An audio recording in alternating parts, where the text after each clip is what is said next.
gamit mo sa taas. Oo.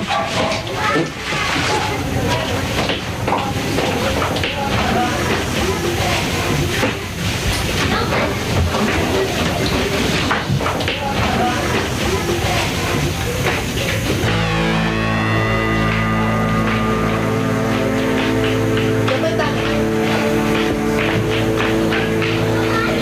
Kasi meron akong nakitang nakatingin eh. Ha? Wala naman ah. Baka kunin mo lang yun. Tara, akin to tayo.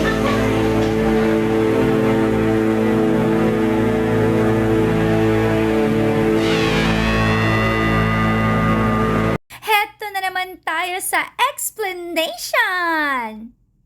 Nawawala ang dalawang CD guys, di ko makita. Kaya ikukwento ko na lang sa inyo ha. Yung sumilip na lalaki na nakakatakot yung mukha, kapitbahay lang namin yon. And then, may dumating na babae. And guess what? Mother ko daw siya. Kaya naman I'm so very happy at pinatuloy ko siya kahit na no ID, no entry sa aming bagong bahay. Okay, tuloy na natin ang kwento.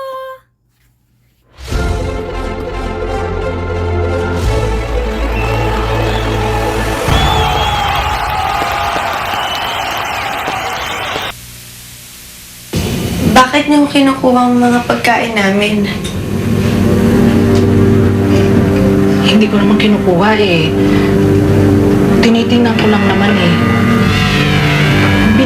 Babalik ko rin oh, ito oh.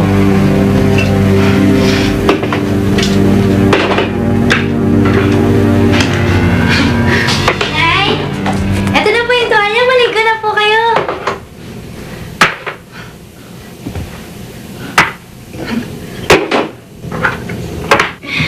Sige po, ligo na po kayo. Sige, Nak.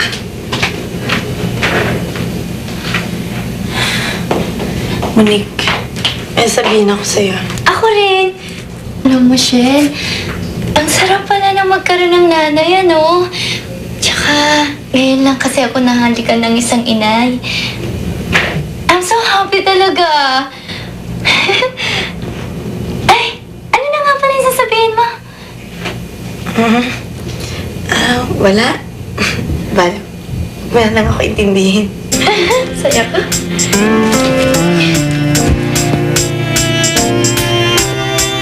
Bakit hindi mo isumbong kay Monique? Paano ko isusumbong? Ang saya-saya ni Monique. Tsaka naisip ko na baka nga force of habit kaya nagagawa ng nanay niya yun. Yung nanay niya nga talaga yun. Di ba sabi nyo, binalik niya na kamo yung ninakaw niya? Oo, kasi nahuli ko. Naku, mahirap yan. Mamaya pag di tayo nakatingin, tayo naman ang pagnakawan dito. Mag-ingat na lang tayo, tsaka bantayan na lang nating mabuti yung mga gamit natin. Ano pa nga bang magagawa natin kundi ganun na nga lang? Ano? Napasok tayo? Oo, kaya umalis si Jopay para mag-report sa barangay. Kasi nga, nung dumating na kayo, nakapagligpit na kami. Kaya hindi nyo na inabutan yung mga nagkalat na gamit dyan. Nakita niyo ba kung sino may gawa nun? Hindi nga eh. Pero duda ni Jopay na yung lalaking sumisilip dito lagi, yun yung may gawa.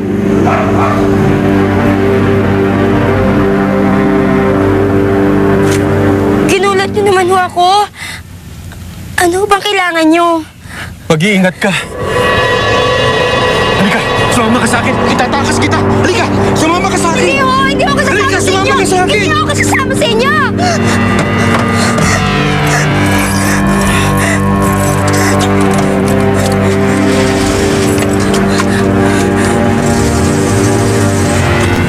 Dahan-dahan lang naman po, inay. Baka mabulunan po kayo. Sensya ka na anak ha. Ngayon lang talaga ako nakakain ng masarap na pagkain eh.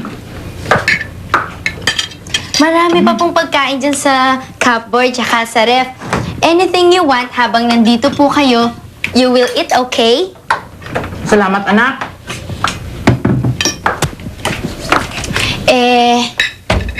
Inay, I have question for you if it is okay.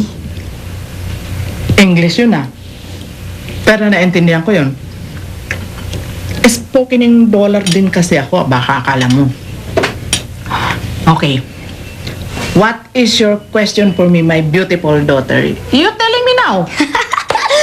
Mana po talaga ako sa inyo. Parehas tayo English spokening.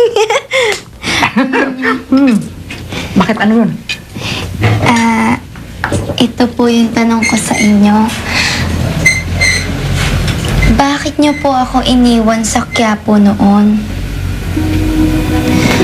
Bakit niyo naman po ako pinabayaan?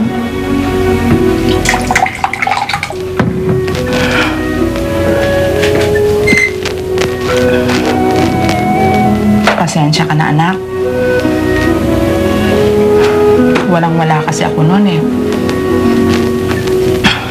Hindi ko alam kung paano kita bubuhayin. Kaya naisip ko, iwan na lang kita doon. Kasi, kahit na sino naman siguro ang makatulog sa'yo doon, nabibigyan ka ng magandang buhay. Para naman po akong pusa. Pero sige na nga. Ang tatay po, asan na siya? Patay na ang tatay mo, anak. Nasagasaan siya ng bus. Yun ho ang kinamatay niya? Hindi, anak. Nung nasagasaan siya ng bus, naitakbo ko pa siya sa ospital. Kaso sa sobrang takot niya, bigla siyang inatake sa puso. Tapos yun na po ang ikinamatay ni Itay. Hindi, anak. Naagapan pa siya ng doktor eh. Ang kaso mo, nung nagpapagaling na siya, kumain siya ng langka. Tanga eh. Paborito kasi ng tatay mo yun eh. Nakalunok siya ng buto. Ho? Yun ang ikinamatay niya. Nabilaukan siya. Alam mo na, magmula nung namatay ang tatay mo, nagkanda hirap-hirap na kami. Kaya nga ang laki ng pasasalamat ko at nagkita tayo ngayon. Maligaya ako at naging maayos ka na. Maganda na ang kalagayan mo. Hayaan mo, Inay. Simula ngayon, hindi na po tayo maghihiwalay. Tsaka, lahat po ng luho nyo, ibibigay ko sa inyo. Promise. Ang bait-bait mo talaga. Ang swerte-swerte ko sa'yo. Mas maswerte po ako sa inyo, Inay. Kasi po, kayo na po ang pinakamagandang gift sa akin ngayong Pasko. Sige, anak. Opo, sige po. Kain pa ako. Oh, sige. Sarap. Marami pa pong pagkain dyan sa ref. Pag nagugutom po kayo. Daming pagkain na.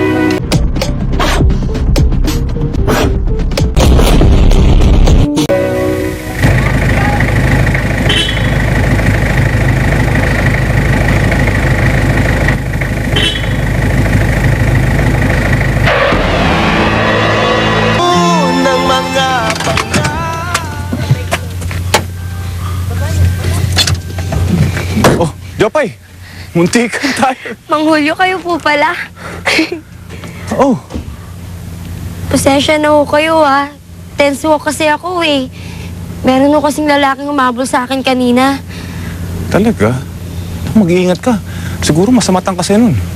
Oo nga eh. Buti na lang ho, natakasan ko siya. Eh kayo ho, saan po kayo galing? Hindi. Diyan lang sa kumpare ko. May dinaanan lang ako.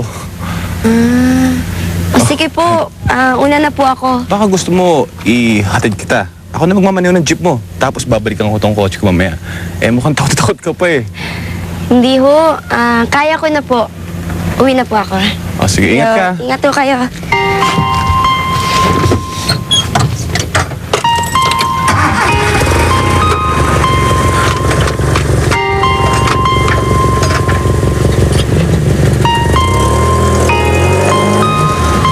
Ano?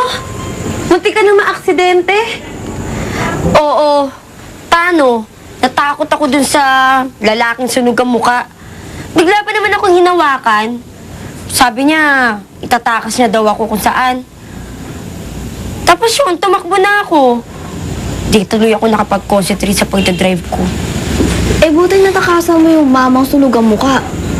Buti talaga. Pero bakit niya sinabing mag-ingat ka? Anong ibig sabihin niya dun? Ewan ko ba dun? Baliw yun eh. Baka inaatake na naman ang pagkabaliw niya. Nakakatakot nga siya. Wala nang iba. Siya talaga. May kwento nga sa akin na Cheche na pinasok nga tayo dito. Baka siya nga may gawa ng pagpasok dito.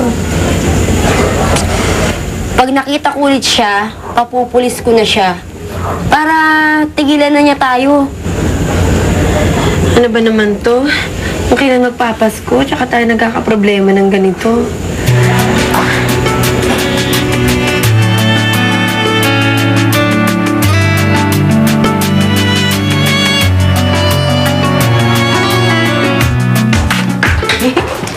Good morning, girls! Have you seen my mother, dear? Hindi, bakit? Nawawala kasi siya eh. Nawawala rin ng pagkain sa ref at sa cabinet. Nilimas lahat. Ano? Ang dami nating groceries ah. Saan mapupunta yun? Hindi kaya kinuha ng inay mo, Monique? Bakit naman yun kukunin ni inay? Eh kung hindi siya ang kumuha, nasaan siya ngayon? Bakit siya nawawala?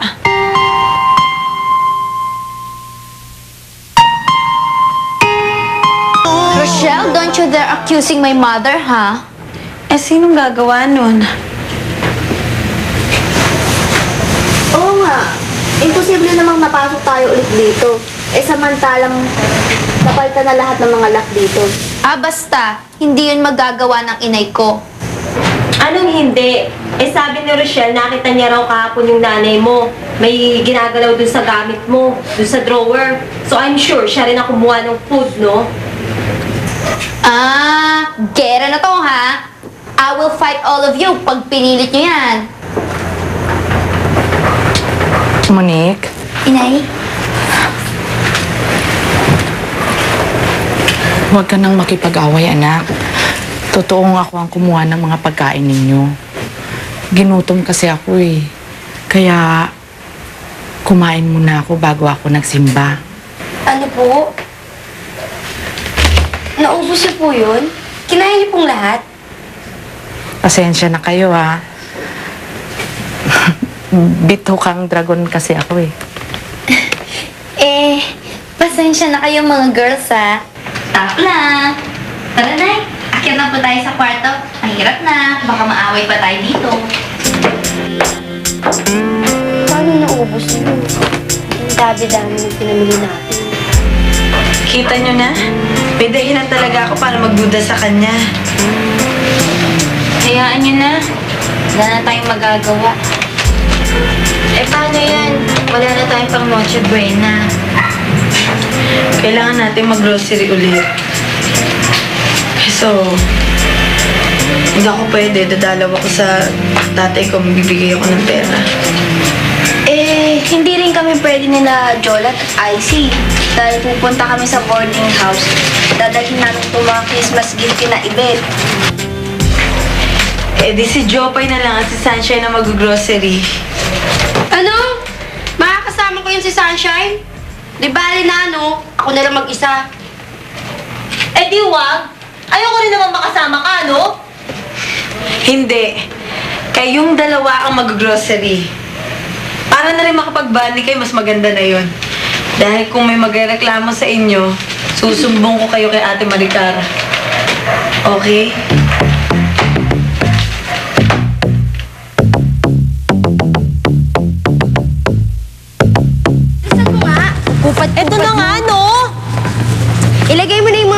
dito sa jeep. Dali! Pwede ba? Huwag mo akong sigawan! Sumakay ka na!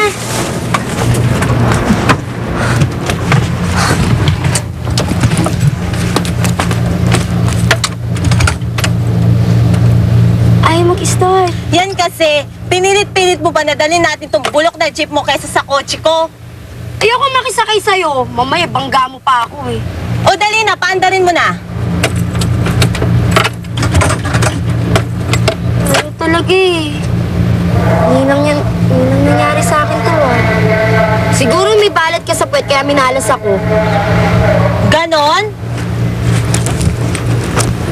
O sige, iuwi mo lahat ng mga groceries na yan at ako uuwing mag-isa. Sige, iwan mo ako dito. Bahala ka. Wala ka namang konsensya eh. Eh paano hindi kita iiwan? Nakakainis ka na eh. Ang dami mo pang sinasabi. Sige na, gawin mo na yan para makauwi na tayo. Ako na, huwag mo ako utusan.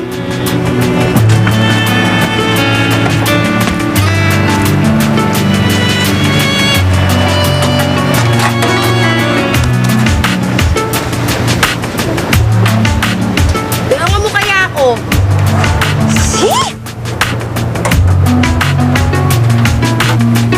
Naman kasi.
Saan kaya pupunta ang ina ni Monique? Masundan kaya ito ni Rochelle? Ano naman kaya ang matutuklasan niya? May dahilan kaya ang pagdududa niya? At sina Sunshine at Jopay naman? Kailan kaya sila magkakasundo? May pag-asa pa kaya maging magkaibigan ng dalawang ito?